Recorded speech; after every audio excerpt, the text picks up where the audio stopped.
السلام علیکم ورحمۃ اللہ وبرکاتہ۔ کیسے ہیں دوستو؟ امید ہے کہ آپ تمام حضرات بخیر ہوں گے۔ آج میں آپ حضرات کے سامنے اتحاد اور اتفاق کے اندر کیا طاقت اور قوت ہوتی ہے، اس سلسلے میں عربی ایک کہاوت اور اس کا پس منظر بیان کرنا چاہتا ہوں۔ کسی جنگل کے اندر دو بیل رہا کرتے تھے، ایک سفید اور ایک لال۔ ان دونوں کے اندر بہت مضبوط اور پکی دوستی تھی۔ ان کی دوستی پورے جنگل کے اندر مثالی دوستی تھی، اور یہی وجہ تھی کہ جنگل کا شیر ان پر حملہ کرنے کی ہمت نہیں رکھتا تھا۔ کئی بار ایسا ہوا کہ شیر نے حملہ کرنے کی کوشش کی، لیکن وہ اپنی کوشش میں ناکام رہا، چونکہ جب بھی ان کے سامنے کوئی پریشانی اور مصیبت آتی تھی تو وہ دونوں مل کر ایک ساتھ اس مصیبت کا مقابلہ کیا کرتے تھے۔ تو شیر نے جب بھی اس طرح کی کوشش کی تو ان دونوں نے مقابلہ کیا اور شیر کی کوشش کو ناکام بنا دیا۔ شیر نے بہت سوچا کہ مجھے کیا کرنا چاہیے کہ جس سے میں اپنی کوشش میں کامیاب ہو جاؤں۔ چنانچہ اس کے ذہن میں ایک تدبیر آئی کہ میں ان میں سے ایک بیل کو توڑ کر اپنا دوست بنا لوں تو ان کی دوستی ختم ہو جائے گی اور پھر میں آسانی سے ان کو شکار کر سکتا ہوں۔ تو بہرحال لال بیل کے ساتھ شیر کا آنا جانا ہو گیا۔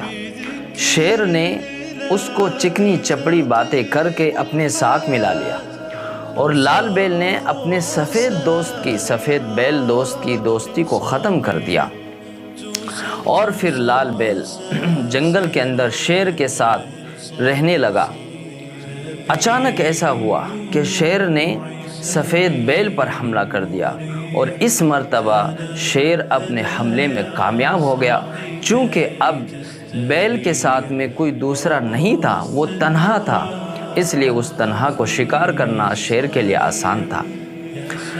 پھر جب سفید بیل حملے کا شکار ہو گیا، اس کے کچھ دنوں کے بعد پھر شیر کو ضرورت پڑی شکار کرنے کی، تو اب اس نے سوچا کہ لال بیل تو میرے ساتھ ہے ہی، لہٰذا کیوں نہ میں اس کا شکار کر لوں۔ چنانچہ اس نے جب اس پر حملہ کیا تو لال بیل نے پورے جنگلی جانوروں کے سامنے ایک بات کہی، ایک کہاوت کہی، قتلت یوم قتل الثور الابیض، میں تو اسی دن مر گیا تھا جس دن سفید بیل مر گیا تھا۔ یعنی شیر نے جس وقت ہماری دوستی توڑ دی اور ہم دونوں الگ ہو گئے اور جدا ہو گئے، تو ہماری جدائیگی کے وقت ہی دراصل میں مر گیا تھا، اور شیر نے پھر دونوں کو شکار کر لیا، اکیلے ان دونوں کو اپنا لقمہ بنا لیا۔ تو اس کہاوت میں اور اس پس منظر میں ہم سب کے لیے ایک بہت بڑی عبرت ہے، ایک بہت بڑی نصیحت ہے کہ اتحاد کے اندر، اتفاق کے اندر اتنی بڑی طاقت ہے کہ دشمن چاہے کتنا بھی بڑا ہو، وہ کبھی بھی اپنے مشن میں کامیاب نہیں ہو سکتا۔ اگر ہم جماعتوں میں اور فرقوں میں بٹ گئے تو پھر ہماری چاہے تعداد کتنی ہی بڑی کیوں نہ ہو، ہم چاہے کتنی بڑی طاقت والے کیوں نہ ہو، فرقہ بندی میں اور جماعت بندی میں کوئی طاقت نہیں ہوا کرتی ہے، اور اس کی وجہ سے دشمن کامیاب ہو جاتا ہے۔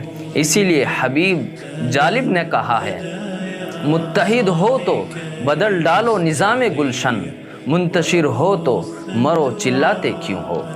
تو اس لیے آج کی اس ویڈیو میں آپ تمام حضرات کو یہ پیغام دینا چاہتا ہوں کہ ہم سب مسلمانوں کو اتحاد کے ساتھ، اتفاق کے ساتھ اور محبت کے ساتھ رہنا چاہیے، اور آپسی انتشار اور آپسی اختلاف سے بالکل ہی اجتناب کرنا چاہیے اور مکمل طریقے سے بچنے کی کوشش کرنا چاہیے۔